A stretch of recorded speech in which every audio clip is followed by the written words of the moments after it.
구약성경 민수기 6장 22절부터 27절에 있는 말씀까지 다 같이 있습니다. 여호와께서 모세에게 말씀하여 이르시되 아론과 그의 아들들에게 말하여 이르기를 너희는 이스라엘 자손을 위하여 이렇게 축복하여 이르되 여호와는 내게 복을 주시고 너를 지키시기를 원하며 여호와는 그의 얼굴을 내게 비추사 은혜 베푸시기를 원하며 여호와는 그 얼굴을 내게로 향하여 드사 평강 주시기를 원하노라 할지니라 하라. 그들은 이같이 내 이름으로 이스라엘 자손에게 축복할지니 내가 그들에게 복을 주리라. 아멘. 또 한 구절 더 봅니다. 신약성경 고린도 후서 13장 보겠습니다. 고린도 후서 13장 11절부터 13절에 있는 말씀까지 다 같이 읽겠습니다. 마지막으로 말하노니 형제들아 기뻐하라. 온전하게 되며 위로를 받으며 마음을 같이하며 평안할지어다. 또 사랑과 평강의 하나님이 너희와 함께 계시리라. 거룩하게 입맞춤으로 서로 문안하라. 모든 성도가 너희에게 문안하느니라. 주 예수 그리스도의 은혜와 하나님의 사랑과 성령의 교통하심이 너희 무리와 함께 있을지어다. 아멘. 종종 아동부에서 저에게 설교를 부탁할 때가 있습니다. 그때는 참 힘들어요. 예전에 제가 전사 때 아동부 설교를 참 잘했는데 지금은 아동부 설교하라고 그러면은 가장 어렵습니다. 그래서 어린이 주일날 어느 교회에서 담임 목사가 아동부에서 설교하는 그런 기회가 있었습니다. 아무리 그 담임 목사가 설교를 잘해도 전사님보다 설교를 못하겠지요. 그래서 아마 설교가 좀 어려웠던지 아이들이 예배에 집중하지 못하고 자꾸 떠드는 것입니다.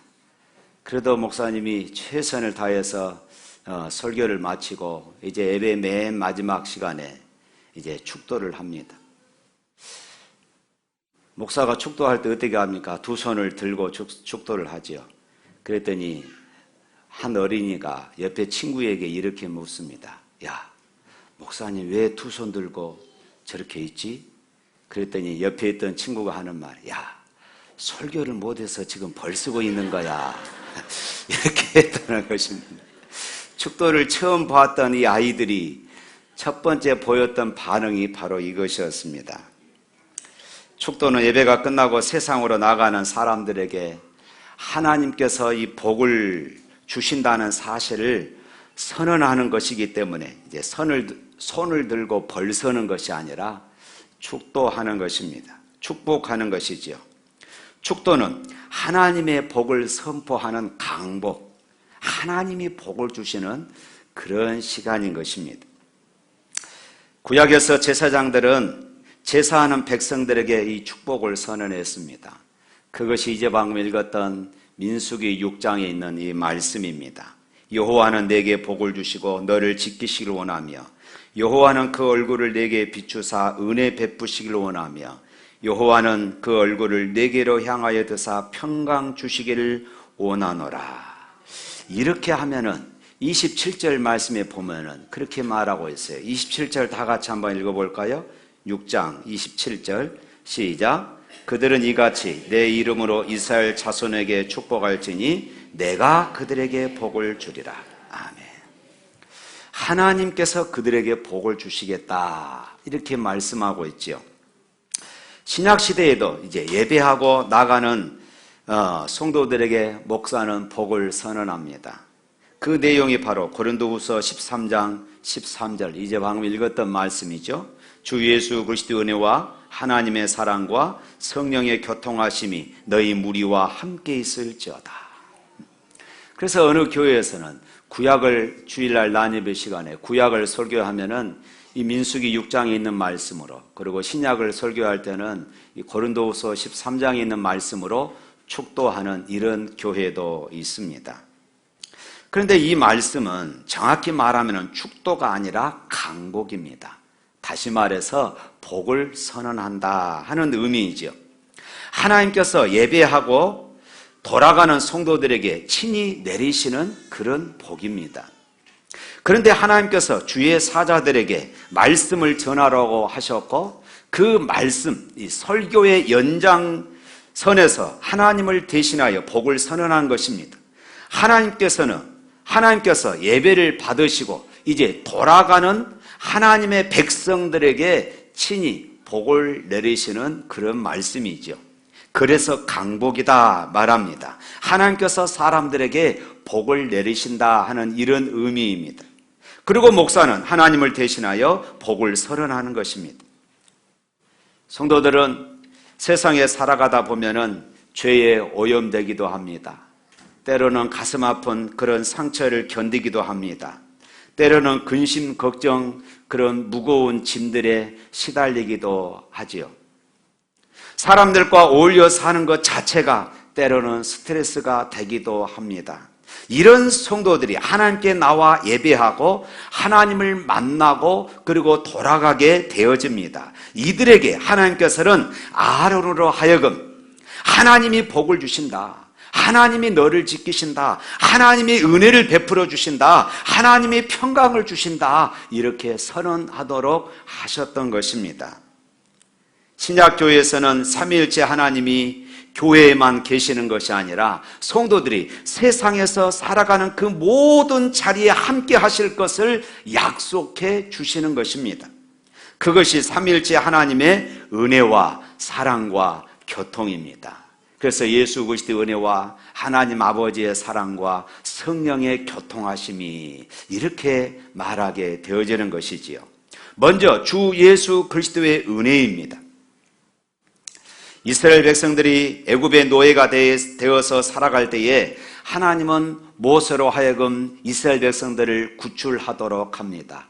그것을 이름하여 우리는 출애굽이라고 이렇게 말을 하지요.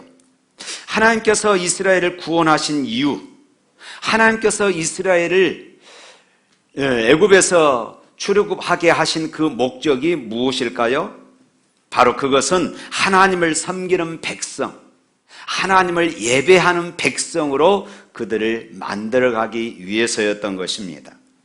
신약교회에서 구원 얻는 천국 백성들이 해야 할 가장 큰 의무가 무엇일까요? 바로 이 예배입니다. 가장 큰 복도 바로 이 예배하는 것입니다. 예배는 사업보다도 우선합니다. 예배는 돈 버는 것보다도 우선합니다. 밥 먹는 것보다도 중요합니다. 그러므로 그리스도인이 되었다면 어떤 희생, 어떤 대가를 치르면서라도 이 예배에 집중해야 되고 예배를 먼저 드려야 하는 것입니다. 그리스도인들이 예배하고 이제 하나님 앞을 떠나갈 때에 하나님은 천국 가는 그날까지 세상에서 승리하도록 복을 주시는데 그것이 바로 이 축도입니다. 그런데 예배하고 나가는 백성들에게 주시는 그 첫 번째 복이 무엇이냐? 예수 그리스도의 은혜입니다. 여기서 은혜로 번역된 구약의 단어는 하난, 때로는 헤세드, 이 두 개의 단어가 있습니다. 이 단어는 오직 하나님만이 인간들에게 주실 수 있는 호의, 은총을 의미하게 되어지지요. 신약에서 이 은혜라는 뜻은 카리스, 때로는 카리조마이, 이 말의 의미는 값없이 주시는 하나님의 은혜, 이렇게 말하게 되어집니다. 그래서 은혜는 하나님께서 받을 자격 없는 인간들에게 값없이 거저 주시는 복된 선물, 이렇게 그 뜻을 풀이할 수 있습니다. 한국교회 그리스도인들이 가장 좋아하는 찬송가 두 개가 있습니다. 하나는 305장 나 같은 죄인 살리신 이 찬송이고, 하나는 301장 지금까지 지내온 것 주의 크신 은혜라. 이 두 가지 다 그 주제는 은혜입니다. 은혜를 찬양하고 은혜를 노래하는 그런 가사이지요. 나 같은 죄인 살리신 이 시는 존 뉴턴이 지었던 시입니다. 이 존 뉴턴은 아프리카에서 흑인들을 잡아다가 시장에 파는 노예 상선을 이끄는 선장이었습니다. 뉴턴이 어느 날 노예들을 배에다가 가득 싣고 이제 바다를 건너는데 큰 풍랑을 만나서 그만 배가 파손되고 말아요. 거기에서 간신히 파손된 배 조각을 붙들고 하나님 앞에 기도했습니다. 하나님, 저를 살려주십시오. 그동안의 모든 죄를 회개합니다. 이제는 내가 하나님을 위해서 살아가겠습니다. 그리고 그는 극적으로 구출을 받게 되어집니다. 그리고 나서 그가 신학을 하고 목사가 되고 그가 지었던 시가 바로 나 같은 죄인 살리신 이것이었어요. 나 같은 죄인 살리신 주의 은혜에 놀라와 잃었던 생명 찾았고 광명을 얻었네. 1절에는 자기가 지금 경험했던, 자기가 체험했던 그 고백을 그대로 하나님 앞에 드리는 찬송시로 말하고 있어요. 그렇습니다. 하나님은 예배하고 돌아가는 자녀들에게 예수 그리스도의 은혜의 복을 주십니다. 그래서 항상 하나님이 나를 구원해 주신다, 하나님이 나와 함께 하신다, 하나님께서 죄 많은 나를 용서하시고 사랑해 주셨다, 이 감격, 이 기쁨, 이 자신감, 이 은혜를 가지고 세상에서 당당하게 살아가도록 우리에게 은혜 주시는 것입니다. 바로 이런 사람들이, 이런 은혜를 체험한 사람들이 드리는 예배, 바로 행복한 예배자의 모습이 되어지는 것이에요. 종종 선배 목사님들께 묻습니다. 어떻게 이처럼 교회가 부흥되었습니까? 모두가 다 하나님의 은혜지요. 어떻게 이 연세에도 이토록 건강하십니까? 하나님의 은혜입니다. 요즘 어떻게 지내십니까? 하나님의 은혜로 지냅니다. 저는 이 말이 입에 발린 형식적인 대답인 줄 알았습니다. 그런데 누군가 저에게 이런 동일한 질문을 한다면 저 또한 동일한 대답을 할 수밖에 없음을 제가 깨닫습니다. 하나님의 은혜입니다. 모두가 다 하나님의 은혜이지요. 내가 잘나서 이루어진 것이 없다는 것입니다. 오늘이라도 하나님께서 은혜 주시지 않으시면 실패할 수밖에 없는 것이 우리의 인생입니다. 그래서 예배자들에게 주 예수 그리스도의 은혜가 있기를 이렇게 기도했던 것입니다. 다음으로 예배하고 예배당을 떠나는 하나님의 자녀들에게 하나님이 약속하시는 두 번째 복은 하나님의 사랑입니다. 나를 사랑하시는 그 하나님이 도대체 누구이십니까? 천지를 창조하시는 하나님이십니다. 하늘과 땅 그리고 금생과 내세의 주인이시오 왕이십니다. 그토록 높고 높으신 그분이 사랑받을 자격도 가치도 없는 나를 사랑한다고 그렇게 말씀하고 계십니다. 우리의 삶이 거룩하고 고상해서 우리를 사랑한다고 말씀하지 않으십니다. 학식과 덕망이 높아서 나를 사랑하는 것이 아닙니다. 종교개혁자 누턴은 이렇게 말했어요.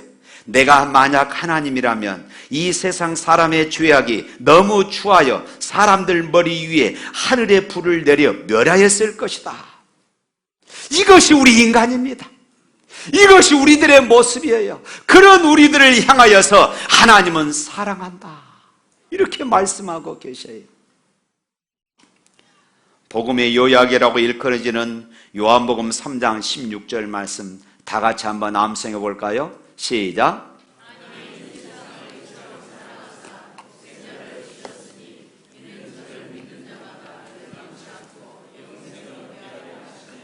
아멘. 하나님이 세상을 이처럼 사랑하사 독생자를 주셨으니, 다시 말해서 하나님의 가장 큰 사랑은 독생자 예수 그리스도를 우리에게 보내주신 사랑이라고 말합니다. 하나님이 나를 사랑해서 소 한 마리를 주신 것이 아니었습니다. 하나님이 나를 사랑해서 금반지 하나를 보낸 것이 아닙니다. 하나님이 나를 사랑하여서 아파트 한 채를 주신 것이 아닙니다. 우리 주 예수 그리스도를 보내주셨어요. 그리고 그분이 내 죄를 지고 죽으시고 나는 구원을 얻었습니다. 내 구원의 값이 얼마나 될까요? 여러분의 구원의 값이 얼마나 될까요?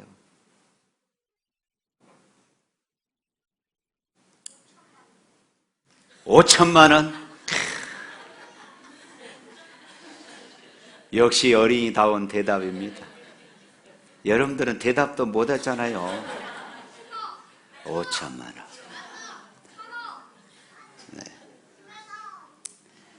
그런데요, 우리를 구원한 값은 이 세상의 돈으로 환산할 수가 없습니다.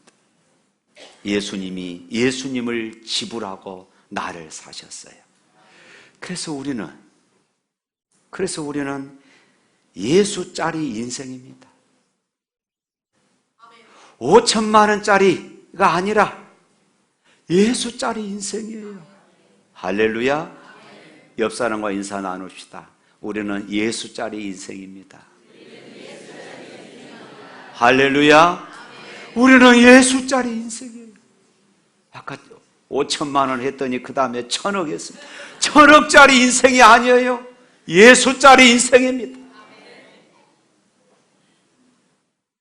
하나님을 예배하고 돌아가는 성도들에게 하나님은 약속하십니다. 나의 자녀들아, 독생자 예수를 주고 너를 내가 샀다. 나는 너를 버리지 않는다. 세상에서 때묻고 지치고 병들고 아프면 언제든지 내게 오너라. 내가 너를 사랑하노라. 내가 너를 용서해 놓고 기다리마. 내가 무조건 너를 사랑할 거야.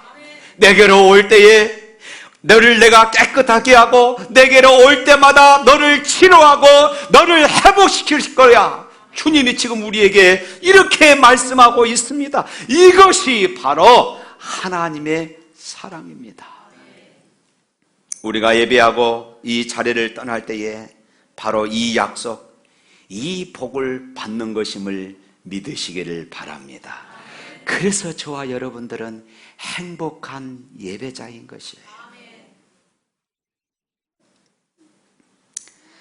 아버지와 함께 사는 아들이 있었습니다. 어느 날 저녁에 아들은 헐레벌떡 뛰어오면서 아버지에게 이렇게 이야기했어요.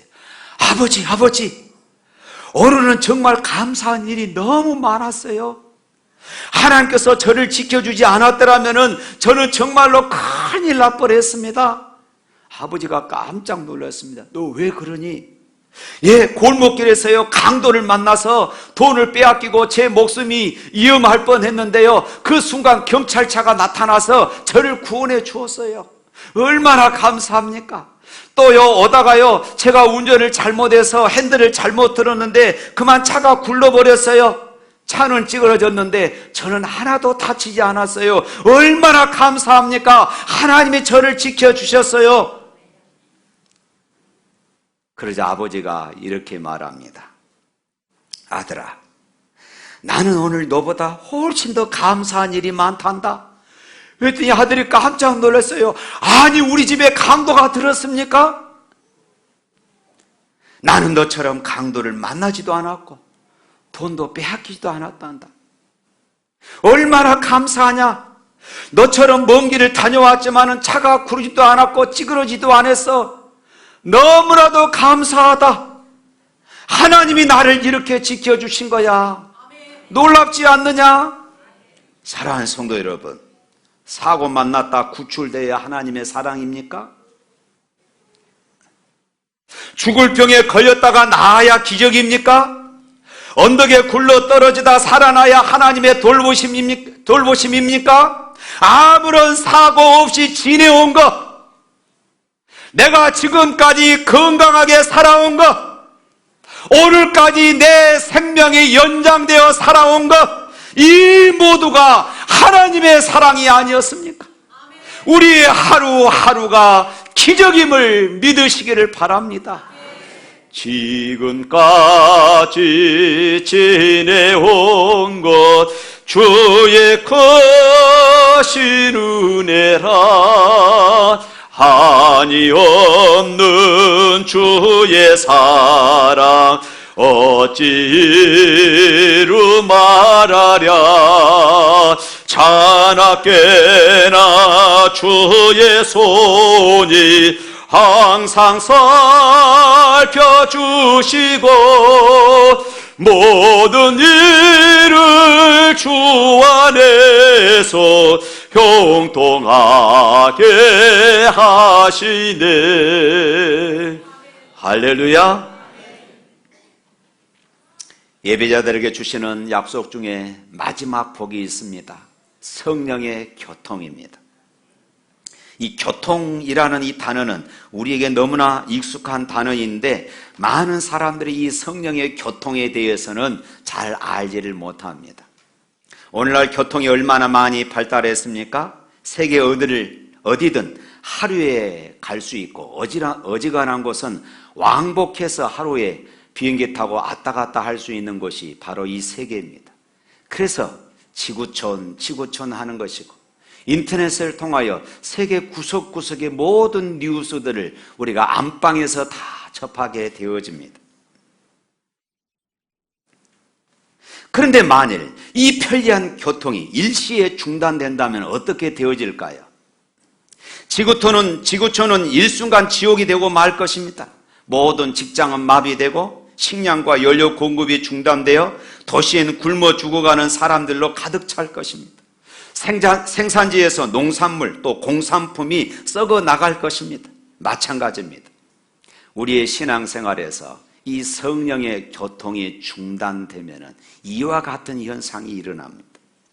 하나님의 은혜의 통로가 막히고 기도는 벽에 부딪혀서 다시 돌아오게 되어져요. 기쁨과 감사는 사라지고 모든 은사는 중단되어집니다. 성경을 읽어도 마치 죽은 문자처럼 그렇게 여겨집니다. 아무런 감동이 없어요. 설교 말씀을 들어도 아무런 은혜나 감동이 없습니다. 예배는 인간들의 침묵이 되고 말 것이에요. 여기에 이 교통은 헬라어로 코이노니아입니다. 이 말의 첫 번째 뜻은 교제, 사귐이라는 그런 의미입니다. 성령님과의 교제, 그리고 성령 안에서 성도들의 교제를 의미합니다. 성령의 마음이 우리에게 부어지고 내 마음에 성령님께 전달되어지는 것이 바로 이 교통이에요. 내가 누군가를 위해서 기도할 때 기도가 응답되어지는 것, 성령의 교통 때문입니다. 나의 기쁨이 누군가의 기쁨이 되고 누군가의 슬픔이 내 슬픔이 되어질 때 그것이 바로 성령님의 교통 때문인 것입니다. 예배하고 찬송하고 기도에 대한 목마름이 있습니까? 누군가를 용서하고 사랑할 수 있는 힘이 있습니까? 하나님을 섬기고 교회를 섬기고 싶은 이런 갈망이 여러분들 안에 있습니까? 구원 얻은 감격이 넘치고 누군가를 구원하고 싶은 전도의 열정이 있습니까? 바로 여러분 안에 성령의 교통이 일어나고 있는 증거인 것입니다. 그래서 코이노니아의 두 번째 뜻은 동업, 때로는 고통의 참여라는 뜻을 가지고 있습니다. 오늘날 신앙생활이 무력해진 이유가 무엇일까요? 오늘 교회들이 복음의 능력을 상실하고 파산 상태에 이르게 된 원인이 무엇일까요? 이 성령님과의 동업, 성령님과의 이 동업이 깨졌기 때문에 그렇습니다. 오늘 교회의 사역이 성령님과 아무런 관계, 성령님의 참여가 없는 그저 내 열심으로 하는 것이기 때문에 그렇습니다. 성령님을 의지하시기를 바랍니다. 성령님을 항상 의지하시기를 바랍니다. 성령님이 역사하도록 그분께 기회를 들으십시오. 여러분 안에서 성령님의 교통이 힘차게 일어나게 되어질 것입니다. 라오디가 교회에 주신 성령님의 말씀이 있습니다. 요한계시록 3장 20절 말씀에 이렇게 말합니다. 우리 다 같이 한번 읽어볼까요? 볼지어다 내가 문 밖에 서서 두드려노니 누구든지 내 음성을 듣고 문을 열면 내가 그에게로 돌아가 그로 더불어 먹고 그는 나로 더불어 먹으리라. 사랑하는 성도 여러분, 성령님을 우리의 삶 밖에 세워두지 않습니까? 성령님과의 교통이 사라진 교회는 예배가 냉랭합니다.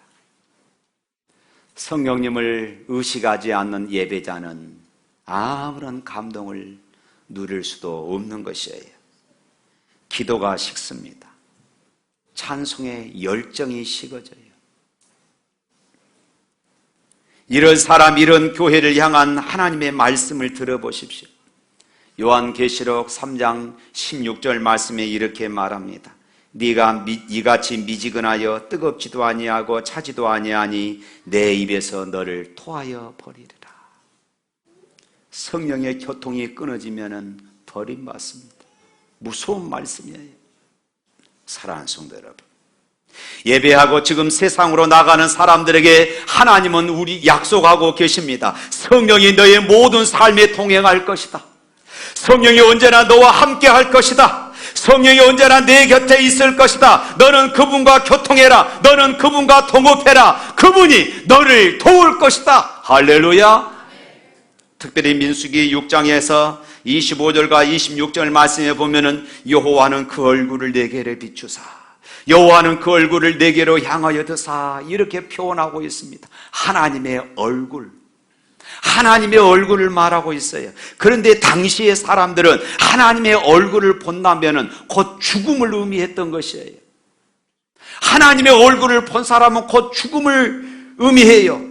그러니까 피조물된 사람이 어떻게 거룩하고 영광으로 충만하신 하나님을 볼 수 있습니까? 볼 수 없어요. 여기서 우리가 느끼게 되는 것은 하나님과 우리들 사이에 놓여있는 한없는 거리감입니다. 감히 우리가 하나님 앞에 범접할 수가 없어요. 우리는 정말로 하나님 앞에 서면은 한없이 작아지고 아무것도 아닌 이런 존재가 되어버린 것입니다. 그런데 오늘은 하나님께서 우리들을 향하여 얼굴을 드러내 보이신다고 말씀하고 있으니 얼마나 놀랍습니까? 하나님은 이렇게 해서라도 우리를 향하신 하나님의 마음을 드러내 보이고 싶으셨던 것이에요. 내가 너희를 얼마나 사랑한지 아느냐? 내가 너희들을 얼마나 가까이 두고 싶어 하는지 아느냐? 나는 너를 향하여 어떤 곤이나 체면도 다 벗어 던졌다. 항상 너희와 함께 동행하기를 원한다. 항상 너희들의 나를 인정하기를 원한다. 고라함되요. 이렇게 하나님은 우리에게 지금 말씀하고 있어요. 이렇게 하나님께서 모든 권위와 영광의 체면을 벗으시고 가장 편안한 모습으로, 그리고 은혜와 평강을 우리에게 주시면서 우리에게 다가오실 때에 하나님이 정말로 나와 함께 하시는구나, 하나님이 정말로 나를 사랑하시는구나, 이것을 알게 될 때에 우리는 비로소 행복한 예배자가 되어지는 것이에요. 사랑하는 성도 여러분, 예수 그리스도께서 주시는 은혜, 하나님 아버지께서 베풀어 주시는 사랑, 그리고 성령님을 통해서 이루어 주시는 하나됨의 교제를 목말라하며 갈망하시기를 바랍니다. 그리고 언제나 행복한 예배자로 하나님 앞에 설 수 있기를 주님의 이름으로 축원합니다.